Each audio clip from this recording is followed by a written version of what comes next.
How to create Instagram album. Instagram allows you to save posts into organized collections so you can easily find them later. First, open the Instagram app and go to the profile icon. When the profile page opens, then tap on the three lines at the top right of the page. It will take to Setting an Activity page. Tap the Saved. On the next page, you will see All Saved Post. Tap on the plus icon at the top right of the page. Tap on it. Give it a name and tap Next. Now select the photo you want to save and tap Done. The post will now be saved inside this collection. To access your collections, go to your profile and tap the three-line menu at the top right. Then tap Saved.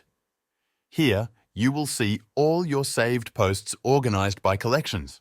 You can add more posts to an existing collection by tapping the bookmark icon on any post and selecting the collection where you want to save it. That's how to create Instagram album.